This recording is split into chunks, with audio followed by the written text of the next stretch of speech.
Assalamualaikum warahmatullahi wabarakatuh. Salam satu data. Kembali bersama Ahad Channel 12. Kali ini saya akan berbagi informasi ya kawan-kawan mengenai soal-soal pilihan P3K kompetensi teknis tahun 2024 dalam bidang jabatan pengadministrasi perkantoran bagian ke-6. Untuk lebih jelasnya, simak soal-soalnya sampai selesai ya kawan-kawan. Semoga kawan-kawan yang ikut tes nanti lulus dan mendapatkan hasil yang memuaskan. Selamat belajar. Baiklah kawan-kawan, kita akan mulai dengan soal yang pertama. Apa yang dimaksud dengan dokumen resmi dalam administrasi perkantoran? A. Dokumen pribadi. B. Dokumen tidak resmi. C. Dokumen yang memiliki kekuatan hukum. D. Dokumen yang tidak tercetak. E. Dokumen yang hanya digunakan untuk internal. Pertanyaannya, apa yang dimaksud dengan dokumen resmi dalam administrasi perkantoran? Dan jawaban yang paling tepat adalah C. Dokumen yang memiliki kekuatan hukum. Kemudian kita akan lanjut ke soal yang kedua. Software apa yang umum digunakan untuk pengolahan kata? A. Adobe Photoshop. B. Microsoft Word. C. Corel Draw. D. Microsoft Excel. Atau E. Mozilla Firefox. Pertanyaannya, software apa yang umum digunakan untuk pengolahan kata? Dan jawaban yang paling tepat adalah B. Microsoft Word. Kemudian kita lanjut ke soal yang ketiga. Apa tujuan dari arsip dalam administrasi? A. Sebagai alat promosi. B. Untuk menyimpan informasi dan data penting. C. Untuk mengurangi biaya operasional. D. Sebagai dokumen yang tidak terpakai. Atau E. Untuk keperluan pengarsipan pribadi. Pertanyaannya, apa tujuan dari arsip dalam administrasi? Dan jawaban yang paling tepat untuk soal nomor 3 ini adalah B. Untuk menyimpan informasi dan data penting. Kemudian kita akan lanjut ke soal yang keempat. Apa yang dimaksud dengan surat resmi? A. Surat pribadi. B. Surat yang ditujukan kepada teman. C. Surat yang digunakan untuk kepentingan resmi instansi. D. Surat yang tidak memerlukan tanda tangan. E. Surat yang tidak memiliki format tertentu. Pertanyaannya, apa yang dimaksud dengan surat resmi? Dan jawaban yang paling tepat untuk soal nomor 4 ini adalah C. Surat yang digunakan untuk kepentingan resmi instansi. Kemudian kita akan lanjut ke soal yang kelima. Dalam pengarsipan, istilah retensi mengacu pada A. Penyimpanan dokumen selama periode tertentu. B. Penghapusan dokumen secara permanen. C. Penambahan dokumen baru. D. Pengorganisasian dokumen baru. E. Pencetakan dokumen. Pertanyaannya, dalam pengarsipan, istilah retensi mengacu pada. Dan jawaban yang paling tepat untuk soal nomor 5 ini adalah A. Penyimpanan dokumen selama periode tertentu. Kemudian kita lanjut ke soal yang ke-6. Apa yang dimaksud dengan notulen rapat? A. Ringkasan hasil rapat. B. Dokumen pribadi. C. Agenda rapat. D. Laporan keuangan. E. Surat keputusan. Pertanyaannya, apa yang dimaksud dengan notulen rapat? Dan jawaban yang paling tepat untuk soal nomor 6 ini adalah A. Ringkasan hasil rapat. Baiklah kawan-kawan, kita lanjut ke soal yang ke-7. Fungsi dari sistem informasi manajemen adalah A. Mengurangi biaya operasional. B. Meningkatkan efisiensi pengambilan keputusan. C. Mempromosikan produk. D. Menyimpan data pribadi. E. Menyebarkan informasi ke publik. Pertanyaannya, fungsi dari sistem informasi manajemen adalah, dan jawaban yang paling tepat untuk soal nomor 7 ini adalah B. Meningkatkan efisiensi pengambilan keputusan. Kemudian kita lanjut ke soal yang ke-8.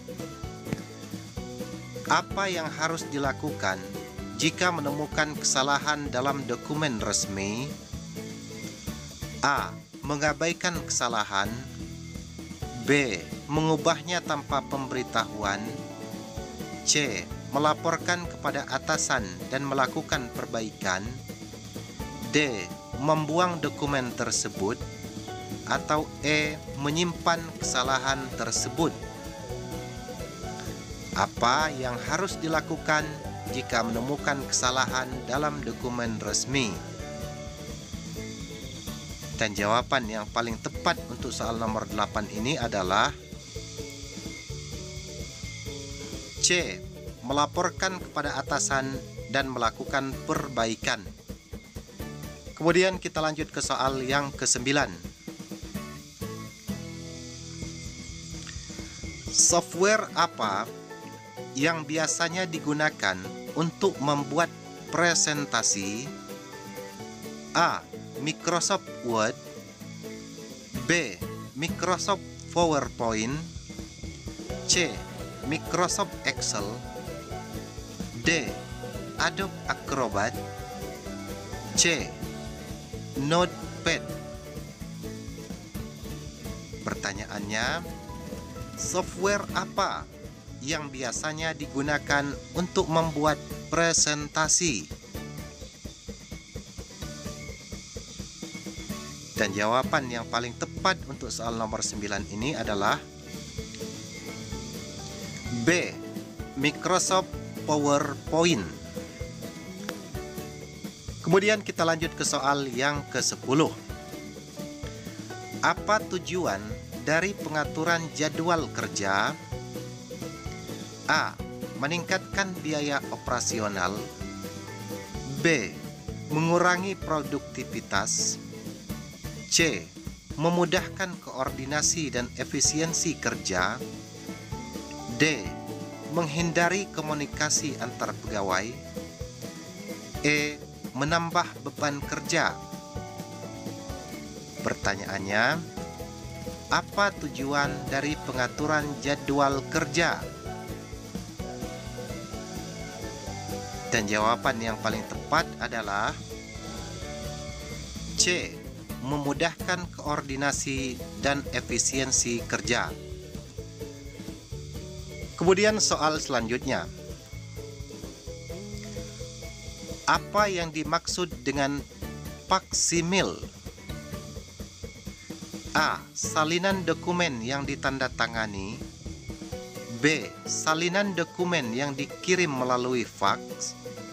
C. Dokumen asli. D. Dokumen yang dicetak. E. Dokumen digital. Pertanyaannya, apa yang dimaksud dengan faksimil? Dan jawaban yang paling tepat untuk soal nomor 11 ini adalah B. Salinan dokumen yang dikirim melalui fax. Kemudian kita lanjut ke soal yang ke-12.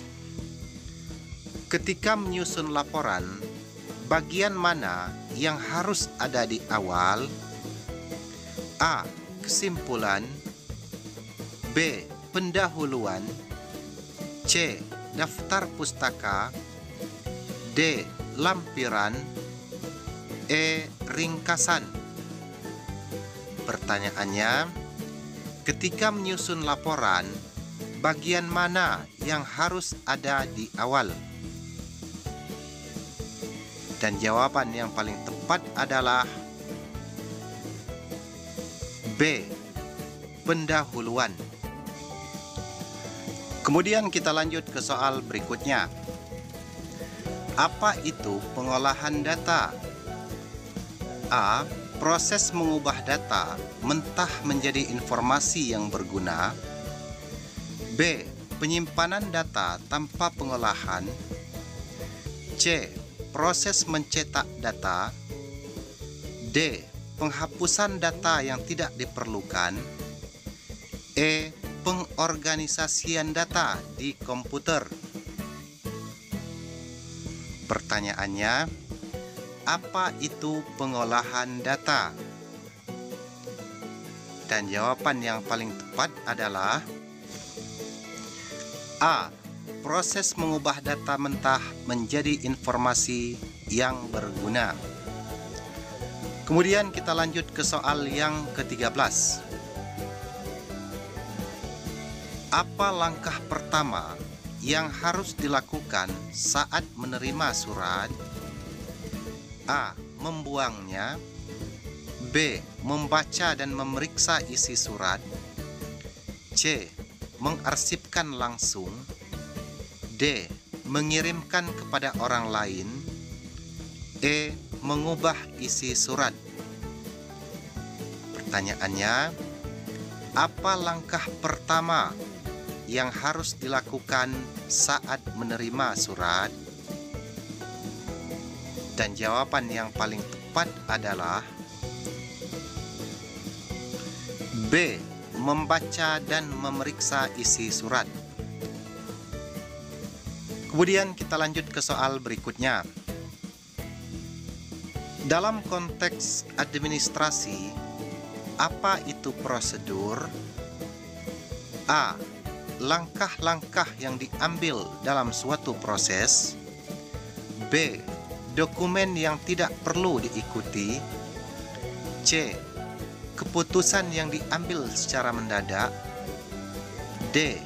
Data yang tidak terorganisir. E. Informasi pribadi pegawai.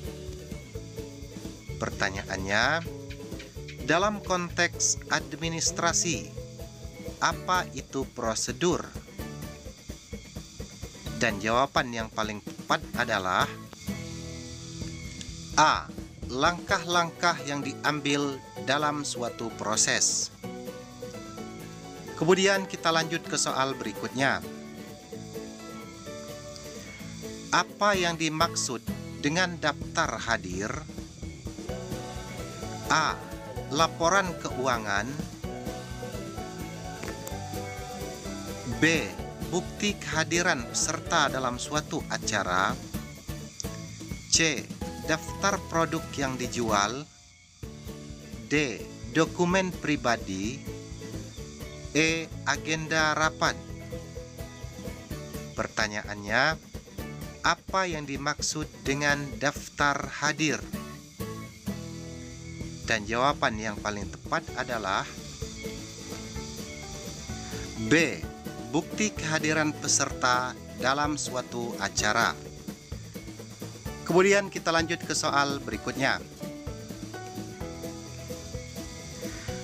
Apa manfaat dari penggunaan email dalam administrasi perkantoran? A. Mengurangi interaksi manusia. B. Mempermudah komunikasi dan pengiriman informasi. C. menghabiskan waktu. D. Menambah biaya operasional. E. Mengurangi kecepatan komunikasi.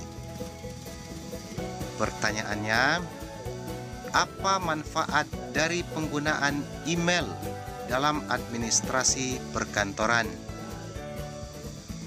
Dan jawaban yang paling tepat adalah B. Mempermudah komunikasi dan pengiriman informasi.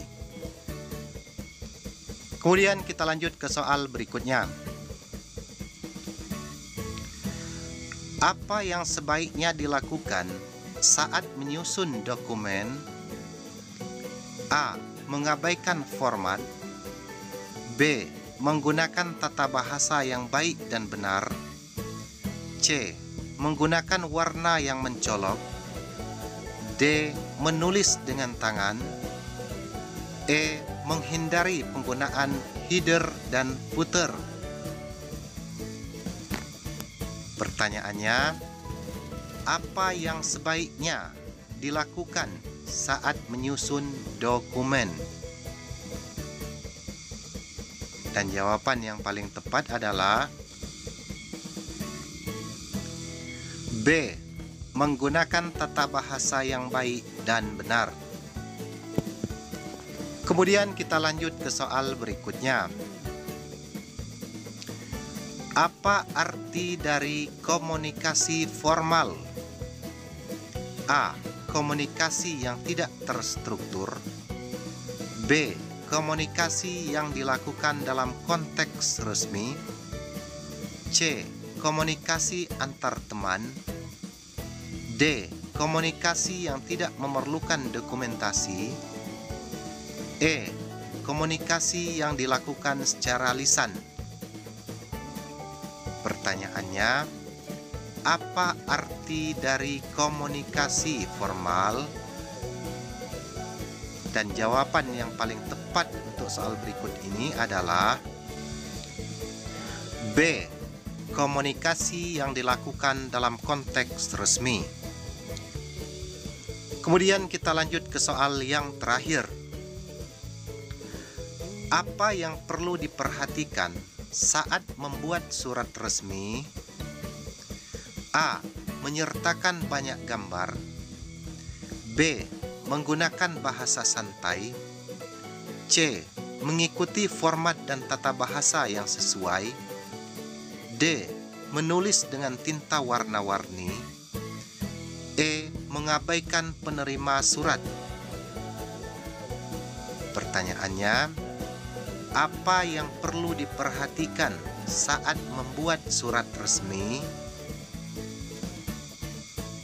Dan jawaban yang paling tepat adalah C. Mengikuti format dan tata bahasa yang sesuai.